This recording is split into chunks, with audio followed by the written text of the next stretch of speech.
So, Rebel Briefings, OCD should be CDO for the variant hunters. What's this acronym thing going on? You've completely confuffled me.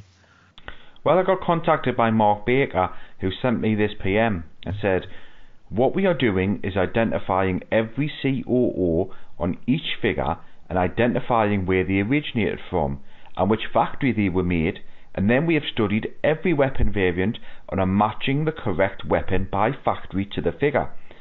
And I read that about 3 times and I thought, surely that's not even possible. But guys, it gets so much deeper than that. This is just unbelievable, the amount of research and the level of dedication, not just Mark Baker and Mark Andrews that you're going to hear in this interview, but everybody who's involved in variant hunting. So let's cut over to that interview now.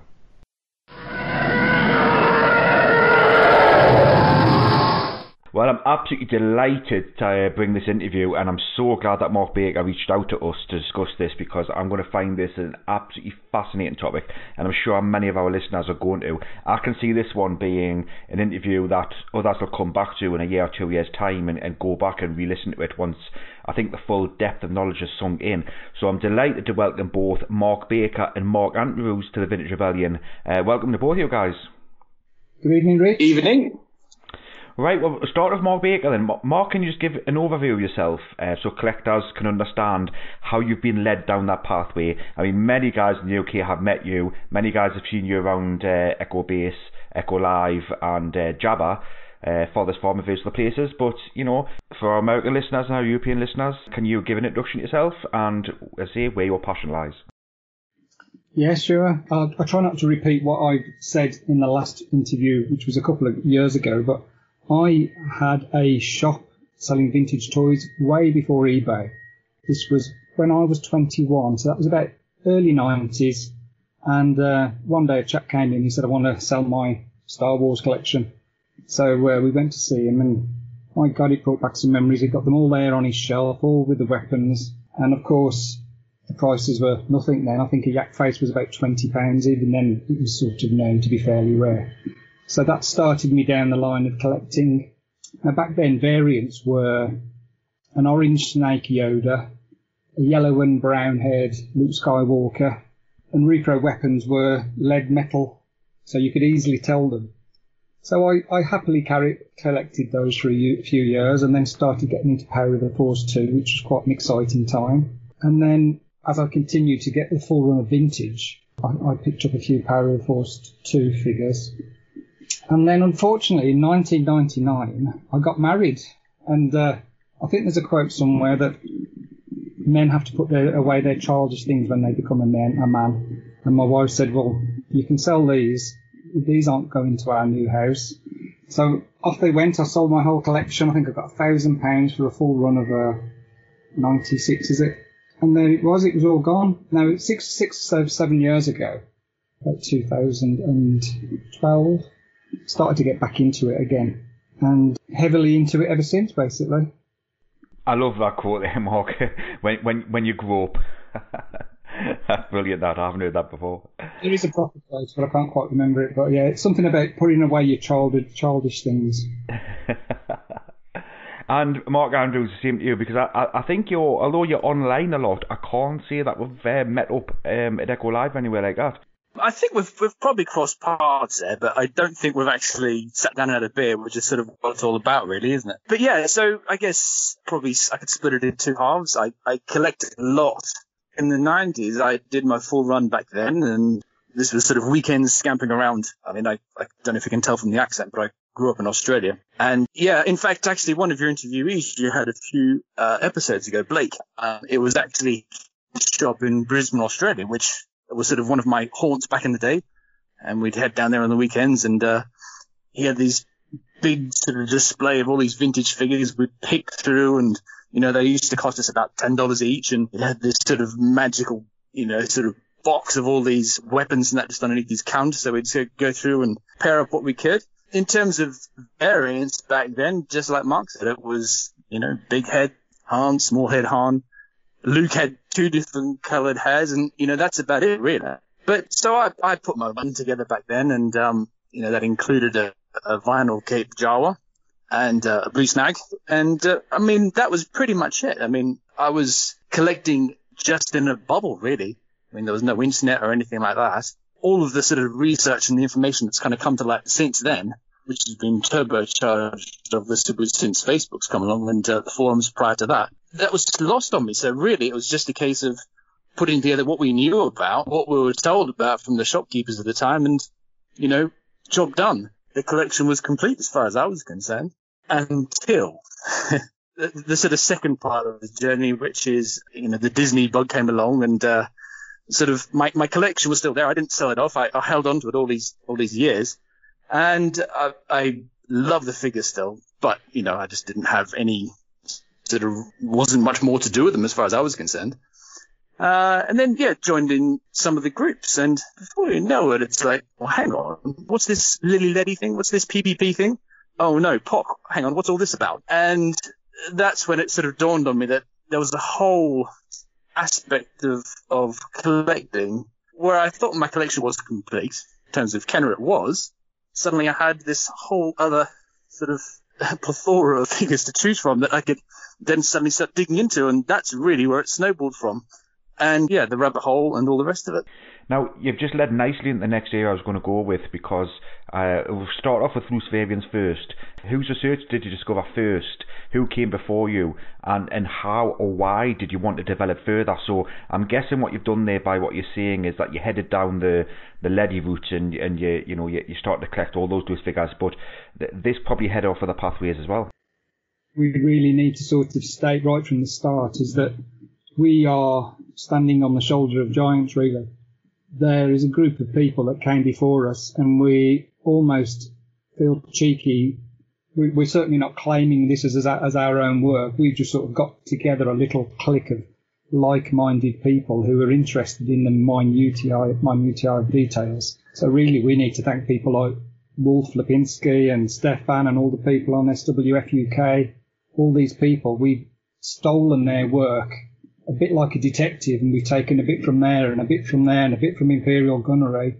We've sort of brought together like-minded people to share all the information and research that's been done.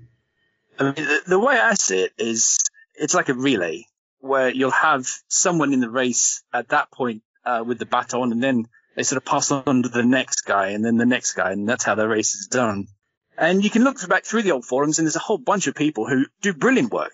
Patanjan, Uli, Mike Skywalker. I mean, all these I've never met, I've never spoken to, and yet trawled through all their work, and it is, you can sort of see where it all, sort of started. And prior to that, Henrik and Kenneth, and the next sort of level, it's just taking what they've done and just refining it. A new team of people who have come through with plenty of energy and enthusiasm want to sort of go a little bit further and refine it more, where you have not just a figure which you compare to a particular license. You can now say, well, this blaster belongs to that figure, or this is a fake, or it's of this particular mold family here.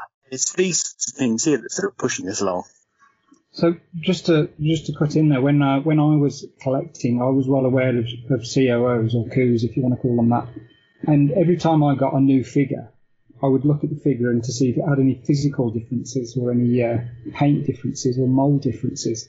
And then I'd also look on the COO and then look on the Variant Villain website to see what family it would come from.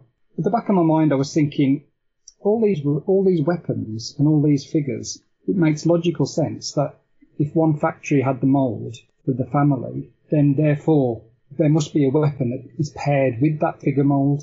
But it was a bit beyond me how to figure it out for a few years. So I was collecting all the weapons and I was separating them into mould types, and I had them all bagged up. And I even went so far as to take all my accessories off my figure and thought, I'm not putting them back with the figure until I find out the answer to this conundrum. Which mould of weapon goes with which mould of figure? I remember having a conversation a few years ago with an old school collector, and he laughed at me when I told him how much research we put into this. And he said, you must be daft, there's hundreds of moulds. And I said, no, there isn't. There's only sort of less than half a dozen for each figure. And he couldn't have that. And he's like, no way, there's millions and millions of figures been made. There's no way there could just be sort of half a dozen moulds. But what people don't realise is these moulds cost an absolute fortune. And to put that into perspective, I'm also into Lego. Now, a Lego mould costs minimum of $25,000, and that is for the most simplest of single stud bricks, and they can go up to £250,000. So these moulds are phenomenally expensive to make. So they would always be shared around, altered, and because they were very hard wearing, they obviously lasted a lifetime, and occasionally they might have needed a bit of maintenance. They just went from factory to country along with the weapon type, probably sent together. Yeah, as somebody who used to work in die casting, I can certainly testify to that, because we had a pallet of old moulds, and the scrap man was coming in looking for scrap about, this must be about 20 years ago now, and we told him to take pallet A, and he took pallet B by mistake. So the dies that we actually were using were melted down into scrap, and he left all the crap that we wanted rid of. It almost cost a lot of people their jobs when the amount of money that was on that pallet got scrapped. That's a shame, anyway. Right, and so obviously CO variants, I think most people understand those. They are documented pretty well, I think. You know, we've seen the guides on Tantive and TIG, and Mark Andrews, you've done some amazing reference guides that I've seen all over Facebook, along with Thomas Gill. So what initially was it about CO variants, you think, that tracked you down? Was it because there just wasn't enough information there, or do you think some of the information was inaccurate at all? A lot of it was there, but the guides that I do, the idea is to try and make it as simple as possible. It's a complicated thing, being able to track a particular sculpt to a particular card in a factory, and then watch it travel to different parts of the world where figures were produced by the vendors. So it really was a case of trying to unpick the puzzle. That's the bit that I find fascinating anyway. Why is it that this thing here, produced in perhaps the US, perhaps Hong Kong, where it goes to this factory, and then for a period of time, there's some reworking of that tool set before it gets transferred to another factory. And then you can basically sort of map out across the world, really, where these things went to. And, there's specific sculpts for specific limbs, and you can basically break a figure down into, all the different parts, the front torso, the rear torso, the arms, the head, the legs. And it just allows you to be able to, create a picture of how these things are actually produced. Now, that's not for everybody, but for me and for people with that sort of OCD, I suppose you could say, it is fascinating. Now, when you look at POC, for example, those figures in Spain, they receive the parts that were sent to Spain from Hong Kong to produce the figures were basically rushed together. They were assembled very badly. Some were painted, some weren't painted. Now, the figures that you have from that produced from that factory can be a result of a number of different parts that could be from different factories in Hong Kong. So being able to look at them and study the parts and the sculpts specifically allows you to say, well, okay, this arm is from here, that leg is from there.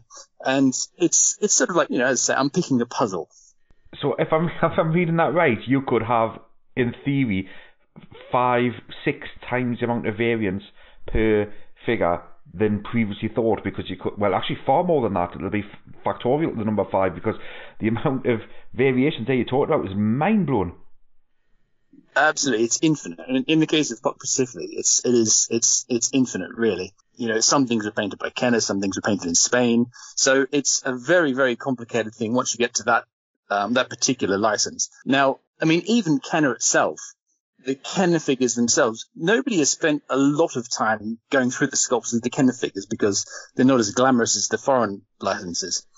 But even with Kenner figures, you can find sculpt variations, especially your first 12 figures. There seemed to be for whatever reason, the first 12 figures, there was a lot of, the sculpts themselves transferred between different factories. And whether they were reduced in the US and they were sent to different factories, or the molds themselves were actually in factories and then transferred to other factories in Hong Kong. But you get figures that are associated with a particular factory that have shared sculpts with other Hong Kong factories. Personally, I avoid POC for that very reason, because it all seems to be a bit of a minefield. we've got enough problems with identifying Kenner figures. This is where Jabba's variant hunters sort of came from. We didn't want to necessarily worry about Mexican Lily Ledy or Spanish PBP because they're quite easy to identify, easier at least. Whereas you've got the three factories. Well, you've actually got more, but you've got the three main factories for Kenner. Smile, Unitoy and Cada. And Taiwan. And Taiwan and Macau. But the enjoyment for me is identifying a figure by looking at a card, getting out the magnifying glass and studying the weapon and the figure through the bubble, and then finding out which card is from which factory, and then identifying them with your loose figure and pairing them up, if you can follow that. Yeah, absolutely. As somebody who has nowhere near as knowledgeable as you guys in this, to me it sounds as though perhaps the first 12 would be easier because they would have had less of a run in the early days. Would that be true to say, or am I just way out on that? No, I'd say it's almost the opposite. It's the first 12 particularly are an absolute mess. Yeah, because of the way that the molds were shared or were produced multiple times and used by different factories, it just means that you get an absolute... I mean, Vader, for example, you've got so many different COF families for Vader. It's ridiculous. And then within each family, you can get different torsos appearing. You know, same thing with Jawa, same thing with Leia. It's Tusken Raider is another one. The first 12 are an absolute mess, and we haven't spent enough time, I think, yet, to be able to fully understand what it is. My theory is that the molds were produced in the US and then sent to Hong Kong, which is why you get the same thing appearing at different factories. But there's no way of confirming it. And just as a speculation, it was very early days in the production, so they hadn't got a system of working that was probably as good as it was as the line went on. Personally, I enjoy identifying Empire. They seem to have more noticeable differences, and the Jedi figures as well. I try to avoid the first 12, and we're doing pretty well with identifying most of the figures, but I'm leaving anything with a lightsaber to the likes of Mark Andrews. It's I'd rather outsource that to somebody else as well.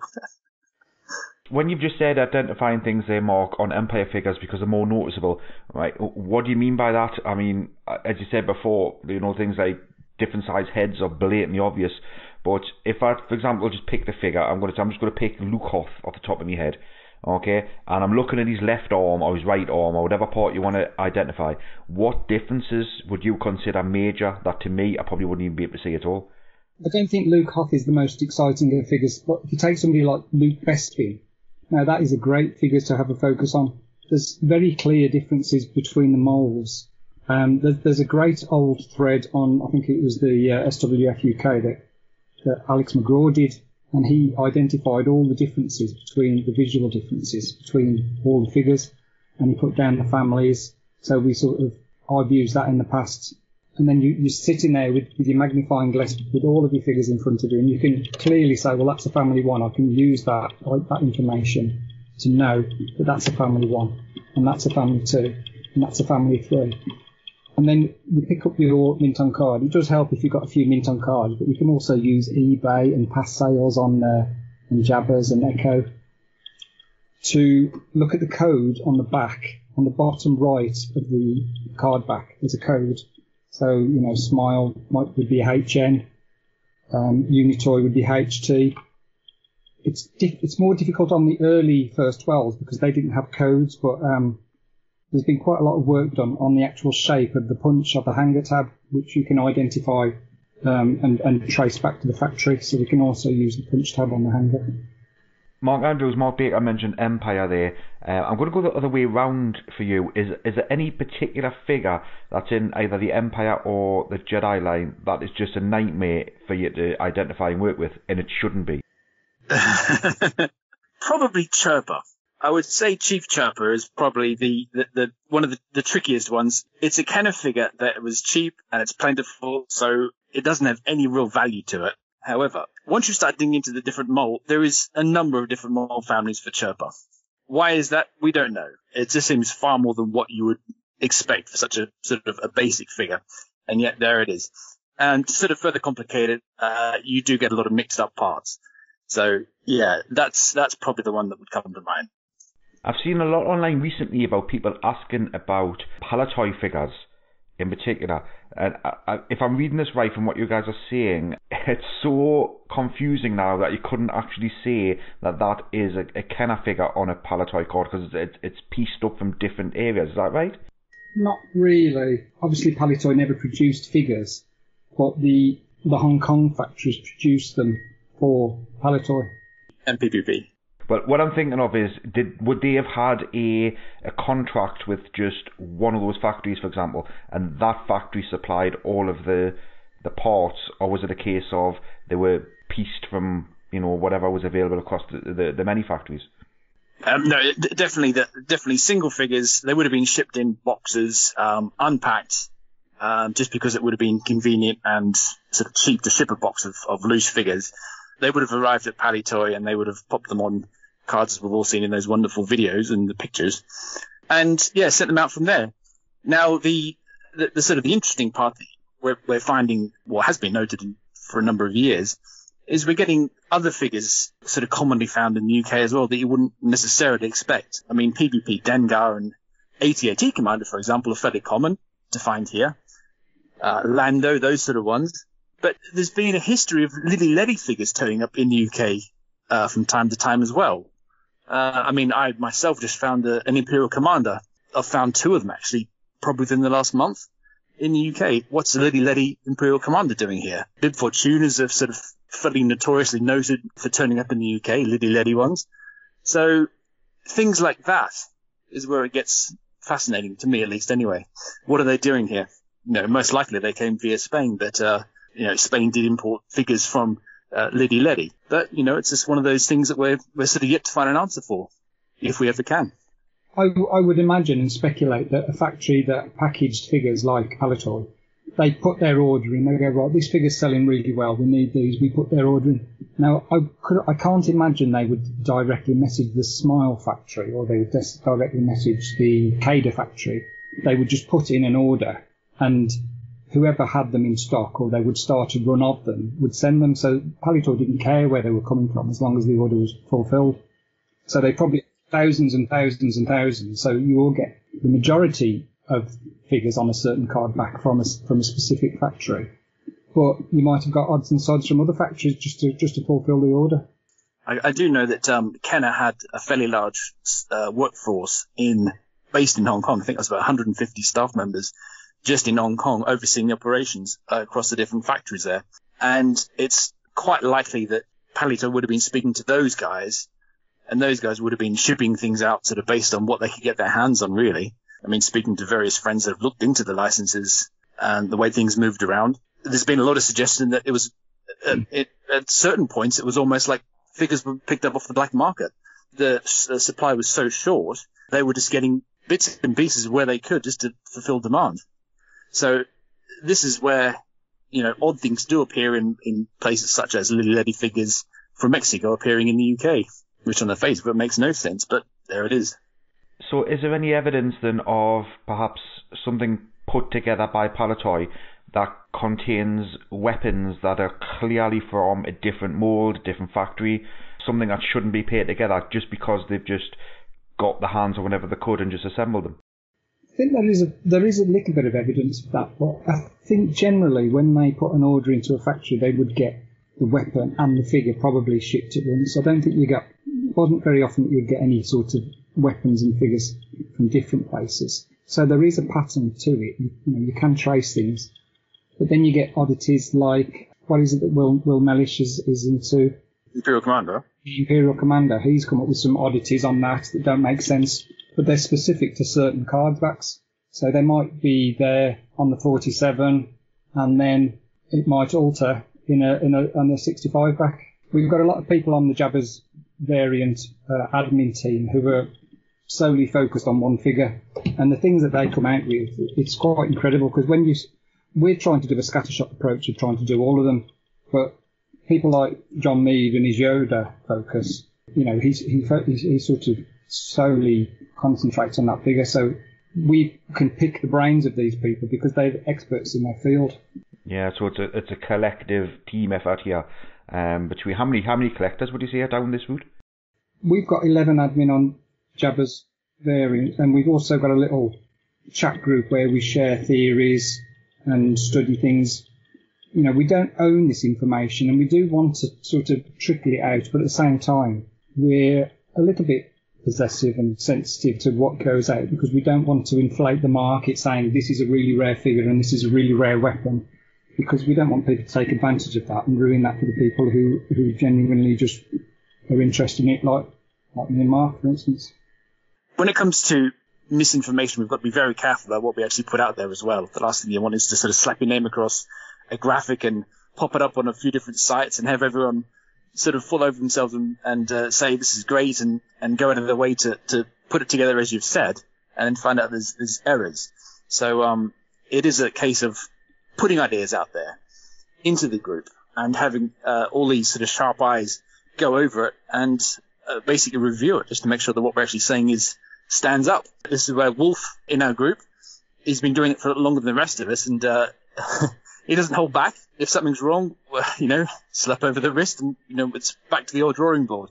And that's where having the younger guys come through who have got sort of plenty of enthusiasm for a specific figure, such as John and myself, with the older hands that have been there and seen it, but obviously can't do it all themselves. So it's a good balance.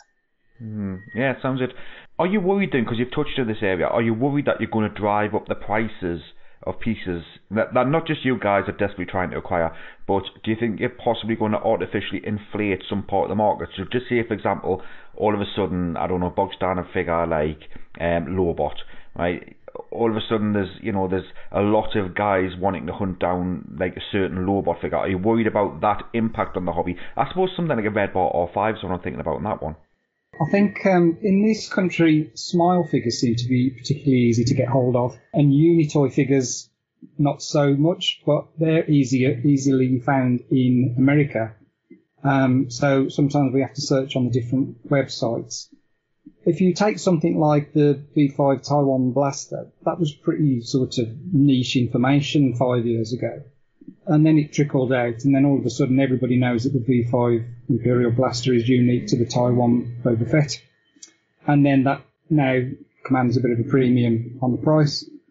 And then the most recent one that seems to have started to be difficult to get hold of and the price has gone up is the V-Wide Bespin Blaster. Now all of a sudden people are trying to grab hold of that one because that came with specific figures. So yeah, we don't really want to tell everybody what's the rare ones. If people are interested, they're welcome to join the group. People who are in it just purely to make money and just to, fair play to them, that's their job. That's not what we're here for. We're here for the people who are into the studious part of it. Very much so. The key thing with variants, just among the community themselves, it's not about how much money you've got or about what you can. It's not for cred in that sense. It really comes down to knowledge and research. If you have a lot of money and you come through into the hobby and throw it about and sort of amass an amazing collection, chances are it will probably get a couple of likes on Facebook and you'll get some attention, but that's not really what it's about, for most of us at least anyway. The focus really is on understanding what you've got, being able to share the knowledge and help people who are sort of coming into it and wanting to learn more. You don't have to be a Photoshop whiz. You can just be someone that just, pops in and just advises from time to time. And really, the knowledge will allow you to sort of hunt these things yourself. So you're not sort of overpaying silly money for specific things. And hopefully in that sort of way you are keeping the price down. Do you think you're giving another avenue to loose collectors then? Because a lot of loose collectors collect their loose one and then they get what we now call major variations, and then they may start hunting down some of the minor variations, and then they look at carded figures and they look at box vehicles and things like that and think, where do I go now? Do you think you're going to open up a brand new collecting area for those who are just wanting something different? I think in the future, maybe 5 years, 10 years, if the hobby is still as strong as it is now, I think this will be the norm as the major variants were back in the 90s. It will no longer be acceptable just to have the right weapon. I think there will be books out, there'll be websites out, which we'll talk about the new variant villain website in a minute, where every figure will be specified to a certain type of weapon, and this will just be the new norm. The way that repro is coming into the hobby as well, the accuracy of the repro that's coming into the hobby, that is sort of also forcing our hand.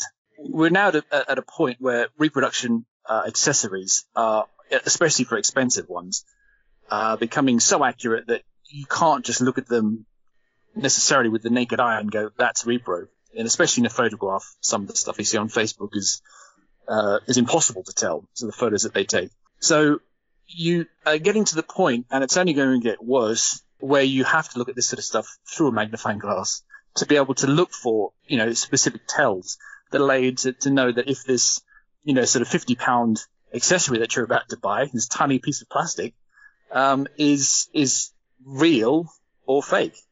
So the hobby, it will go this way. We don't really have a choice, unfortunately. Now, often research to the level that you guys are going is like Marmite. Some love it and some absolutely hate it. And I think this has been cyclic over the last, maybe 10 years or more. However, my own personal opinion, I could be wrong on this, is that over time, the love side starts to grow as the understanding clicks in. And I think what you've said there about helping to identify repros is a definite way to justify what you guys are doing. So overall, what do you think the community will think of this? When you start releasing more information and you start identifying figures, perhaps by using different names and terms that don't even exist yet. Well, the advantage of Mark's super simple to follow guides is that anybody can follow them. Now, this also has a disadvantage that everybody's like, well, this Unitoy figure I've got now has got the incorrect blaster. So it is a bit of a double-edged sword, if you wish, what we're doing. Not just from your guys' point of view, but perhaps speaking on behalf of some of your other admins as well. Is this a passion, or do you think this is OCD perhaps gone nuts? I'd certainly talking to other collectors when areas they've gone down, they started off enjoying it, but then it's actually taken over and it's become a bit more of a pain, but so far down the line that they can't stop, perhaps because it's just, all consuming to them. What does this mean to you guys personally? Well, I worry that when I've actually paired up every weapon with every figure, because what I do after I've done it, I put a little sticker on the base to say this is a family 1 Smile or this is a family 2 Kader. I've got about 80% of my figures now matched up. There's some of the more difficult first 12s that I still haven't done. There's some of the lightsaber figures that we haven't done. There's still a few Jedi figures. And then one day, in the not too distant future, every one of my figures is going to be matched up and identified. And then I'm going to be a bit like, what do I do now? Maybe sell them all. Start collecting He-Man. I don't see us ever being able to complete this. Honestly, I think that we could spend the rest of our lives looking at this and still turn up new variants. As I mentioned before, when you start looking at different parts getting assembled across different, heads that shouldn't appear there, and we're finding this sort of stuff quite frequently, and it's not been noted before. So there's a whole section of this hobby which is really yet to be scratched. There's a lot more work to be done with the accessories. Yeah, we'll probably get to a point where we can actually say, okay, well, we've pretty much got them matched closely enough. But I think with the figures themselves, given the diversity of the distribution and the different things that happened, especially across the European countries, yeah, I think we've got a lifetime ahead of us to keep discovering new things. And yes, it is pedantry gone mad, but life is crazy. Most of us sort of in our middle ages, we've got kids and busy jobs and all the rest of it. Life is chaos. This is the one part of my life where I have a degree of control. So it's just that sort of way of you sit down in the evening, pour a nice glass of scotch, get the glass, the magnifying glass out, and just, go through and just study some things and sort of put order where there is chaos everywhere else. So yeah, it's good for the soul. There is a little bit deeper that we can go, which is a bit intimidating, and I think it's beyond my patience, is that you could take every single figure, every single card back, and then check every card back to make sure that they tally back to all of our research and that they don't change. So we could say, right, this 21 back has got this correct accessory, but then that changed at the 30 back. I don't think I've got the patience for that personally, but who knows? That could be the next step. Yeah, I actually understand that quite well. So, have you been, well, actually no, before I ask this question, I'm intrigued on how you coordinate everything, because to me, what's stopping you, Mark, focusing on one figure and doing lots of documentation on it, and another guy doing exactly the same figure, and you are perhaps doubling up on work and things like that? How do you organise all of this? It's a fairly small community of people that are actually doing the research. Yeah, I mean, for example, recently we've just did a Bespin Blaster guide. Wolf had done a lot of the mold studies already, and yet out of the blue, Kenneth started looking into it in terms of the figure pairing. I had my hands busy at the time, but the two of them were sort of working on this kind of thing in parallel, but not necessarily together. But at the end of it all, the research all matched up, and I helped Kenneth and I did a guide to sort of back up his work. And published it on the Facebook groups, and it went down a treat. Everyone loved it. Apart from the fact that there was a series of figures which they now had to then go and try and pair up and source molds that they didn't have previously. So, Mark Baker, are you worried about getting death threats in the post then from collectors who, especially focus collectors, who thought they had every variant of loose figure they had? Well, we have actually found a few new variants which haven't really been announced. They are very minor variants, but they're definitely new mould types. So we'll keep that to our chest, and we'll release that as and when. Who knows? So I'm glad you actually, Mark, you think you had my show notes there with you, because I was going to ask you next. Has there been any major surprises that have caught you completely off guard, something that you completely did not expect? Well, put it this way, we're not quite ready to announce some of the ones we found. We found this is the thing. pretty good variants in the last 2 months. They're very hard to get hold of, and we would like to keep those cards quite close to our chest at the moment. Yeah, this year we've turned up a phenomenal amount of new variants that hadn't been previously documented. I mean, probably the main thing was the shared sculpts. That's the bit that I can talk about. There's some other things which are fairly cool that we'll hang on to for now. But yeah, the shared sculpts was quite a cool find. You know, you've got multiple COOs, and yet they've all got exactly the same sort of torso, for example. That sort of thing there is sort of mentioned about, and people knew about it with certain figures, but looking at it, it's much bigger than what we realised. So yeah, that's probably something to dig into in the near future. I can't conceive a way in my head how you can publish this information easily. So what are your plans to publish this, and where are you looking to host it all? Well, we're about to do R5D4 actually, so you might be becoming more familiar with it than what you prepared to. At the moment, we've been publishing up on Jabba's Court, but we've reactivated the variant, the Jabba's variant Hunters group, and so a lot of things are probably more inclined to go in that direction because the people that are in that community are more fascinated with this kind of thing. Bigger picture though, Facebook itself is a problem when it comes to research. The forums were brilliant. You can still search them now. Everything's publicly available. Facebook, that's not the case. So, we had a bit of a problem with, you would do this work and within sort of 3 days it was vanished and forgotten about, only unless someone bumped it up. So the idea was to try and get this stuff off Facebook. So, we can still publish it, we'll still premiere information on there, but the big picture for me, at least anyway, is to try and get this sort of stuff up on the internet, on a website, which everyone can find it. It's sort of accessible for all. Now, the best way to do that is, well, Wolf himself has had his SW Space Club site up for a long time. And that's sort of been the kind of gold standard of variant sites, because the information itself has been thought through and it's presented, in a very sort of clinical way, but it's the most accurate sort of COO guide possible, imaginable. So now the next step is to actually take it up to the new site which we're working on, which is called thevariantvillain.com. Now, it's a work in progress, so there's nothing there at the moment, but you'll find all the same information that Wolf had previously on his site, plus the guides that I've done in the Facebook groups. And then further to that, we're taking a lot of the information that everyone has sort of lent on Teak, for example, in the past, but unfortunately Teak itself hasn't been updated for years. So with the new sort of the quality of the repo coming out now, we've got to keep up with it. And this is the site that this will happen on. So yeah, variantvillain.com. That's the one that we're all aiming towards. That's the big picture. We've also had conversations in the past about a hard copy book, but the problem with a book is that within a few months it would need updating. So every 6 months we'd have to do issue 1, issue 2, issue 3. So a book is out of the question, and a website is definitely the place to store all of that information.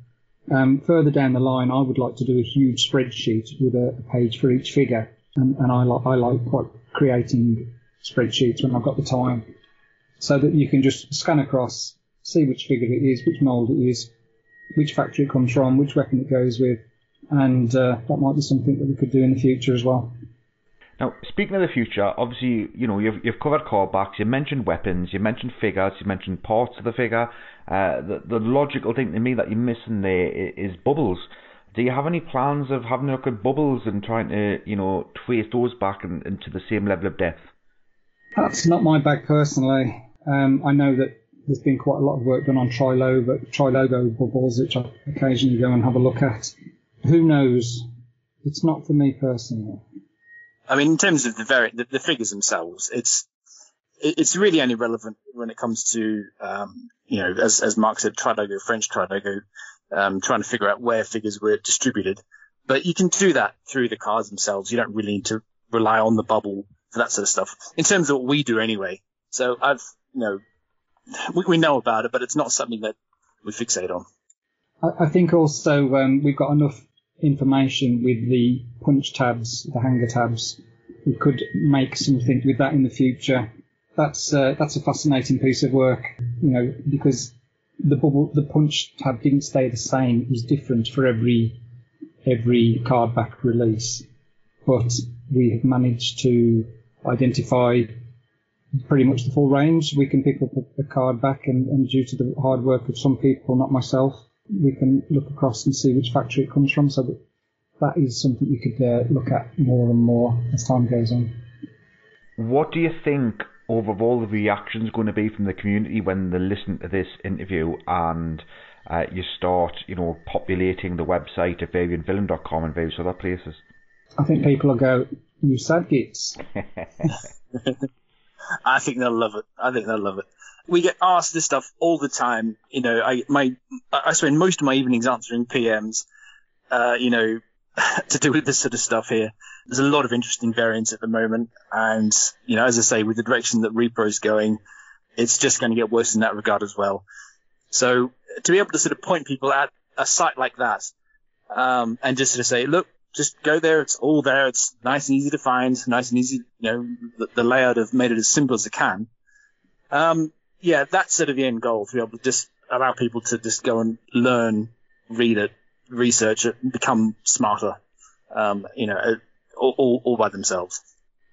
And we're always welcome for people in the community to approach us and to say, look, this is my area of expertise. I can add to this.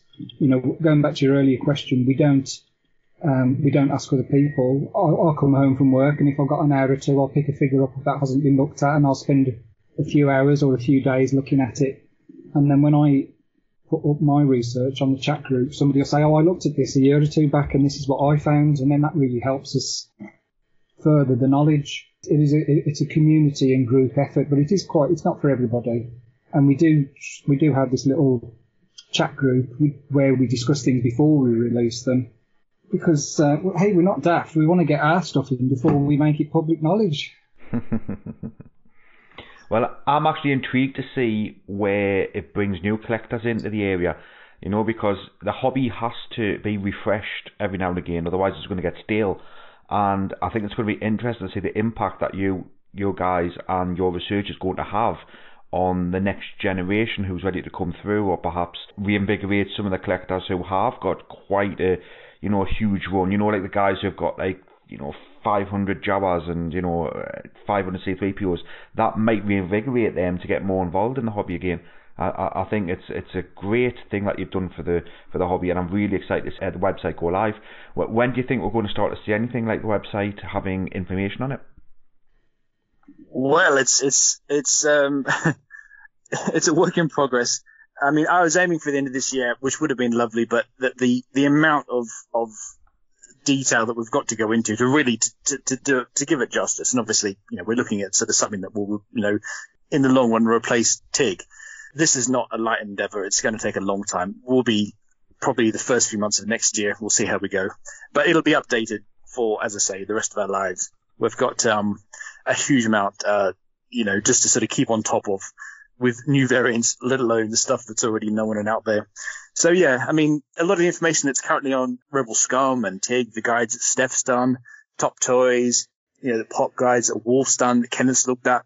These are the sorts of things here which we all want to transfer across and get up on the site so that, it's available and easily accessible for all. The newer collectors that are coming in now, they're sort of busy trying to find their, their Warwicks and their, imperial dignitaries and these sorts of things here. But I guarantee you, once they're done with that, the next thing they're going to be looking at is variants. And hopefully we will be there to sort of point them in the right direction. Whatever your bag is in the hobby, then there's a place for you. You can be a focus collector and have no interest where they're from. You just might like the look of 500 stormtroopers on your shelf. And I've bought job lots of figures, and the people that have sold them to me have got no interest or really don't care which factory they're from. They just like the fact that they've got all these figures. So I think no matter what your speciality interest is, the great thing about the hobby is that there is a subsector for you. And this might not be for everybody, but if anybody wants to, come and join us on Jabba's Variant Hunters. Give us a message, and variantvillains.com when it launches. You've just stole my next question again there, Mark, because I was going to ask somebody who's listening to this interview and is interested in perhaps joining in or having a look at some of the research. So Jabba Variant Hunters is the place to go to initially dip the toe in and to see what you guys are up to. Yes, definitely. And you can. It's not only for people to glean knowledge; it's for people to share knowledge, for people to sell their speciality figures, or just to showboat and limelight their figures, just to get a discussion up, because everybody knows something that we don't know, so we can all help each other. Is there anything that you guys are particularly needing from the community at the moment? Are you short perhaps of, I don't know, imperial dignitaries, for example? Is there anything that you're actively looking for detailed photographs of? One thing I would say is repro. We want repro weapons. So anyone that's got a little sort of case of repro weapons, all this sort of stuff will be sent to Wolf. He photographs it all, he details it all, and he puts it up on the site for all of us to access. It's not a sort of a group specific thing. It's just something that he does because that's just how he is. So, get in touch with any of us, if you've got repro accessories and, or him directly, and get them across, because that's the sort of stuff that benefits all. And if you think we've gone down the rabbit hole a long way, Wolf is that far down, and he's been down there that long that I don't think we'll ever see him again. Well, thank you very much, Mark Baker, Mark Andrews. Both of you have been absolutely fascinating tonight. I have learned a lot from this. I know, Mark Baker, you sent me some information on text chat, and I thought I had my head wrapped around it, but you've really clarified it for me tonight, what you guys are up to. And not just you, as you say, all the shoulders that you've stood on in the community, all of the other admins on the groups as well, and anybody who's contributing in any kind of way. So, big thanks for everybody else in the community, to you guys, for what you're doing and, driving forward and more importantly, sharing the information forward. Well, before we go, I think it would only be fair to shout out our other admin team. So we've got Will Mellish, we've got Wolf, we've got John and Matthew Mead, John Freeman, Stefan, Justin Quince, and Jamie Acott. And all of those are definitely more knowledgeable than me, put it that way. No, good bunch of lads, very dedicated crew. Of all the different groups that I'm actually in with this sort of stuff, just the enthusiasm and the passion, with this particular group is the best. So, we're really looking forward to, sort of getting our heads together and putting some great data out there and starting with our R5 guide, hopefully early next year. Right, thank you very much, guys, for coming on Vintage Rebellion. I'm sure we're going to get a lot of feedback on this and hopefully generate some discussion. Thank you, Rich. Enjoyed it. All right, mate. Cheers, buddy.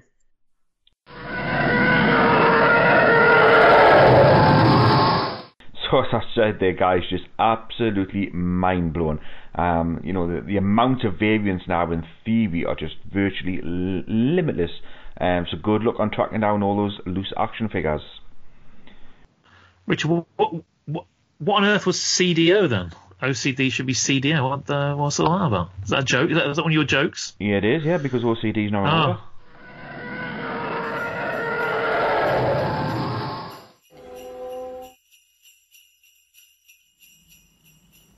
Hello there. You may remember me from The Empire Strikes Back. Now, don't forget to hit subscribe and also click the bell for notifications.